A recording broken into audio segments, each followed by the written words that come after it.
देखिए ये सारी अफवाहें हैं, ऐसी कोई चीज़ नहीं है। हमारे जो सऊदी अरब के साथ हैं वो बरादराना ताल्लुकात हैं और हमारे अपने जज्बात हैं कश्मीर के हवाले से भी, और उनके ऊपर हम अपनी राय का इजहार रखने का बतौर एक खुद मुख्तार मुल्क पूरा हक रखते हैं। और हम इंशाल्लाह ताला कश्मीरियों की राय के बारे में जो हमारे जो जज्बात हैं उनको, आपने देखा कि जिस तरह यूनाइटेड नेशंस में हम वज़ीर आज़म साहब ने पिछले साल तकरीर की, आज तक पाकिस्तान की तारीख में कोई लीडर इतनी दीदा दलेरी से नहीं बोला इंटरनेशनल स्टेज के ऊपर।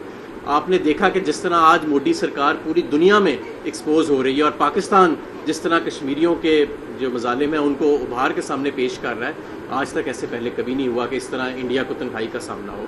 तो हम अपने कश्मीरी भाइयों को साथ नहीं रखेंगे। हम सब के साथ ताल्लुकात अच्छे चाहते हैं। तमाम मुल्क बरादराना मुल्क, हमारी एक तारीख़ है उनके साथ, हमारे सऊदी अरब के लिए भी जज्बात हैं जिनको हमने, लेकिन हमारे कश्मीरियों के साथ भी जज्बात हैं और हम उन जज्बात का हर बैनुल अक़वामी और कौमी फोरम पे इजहार करते रहेंगे।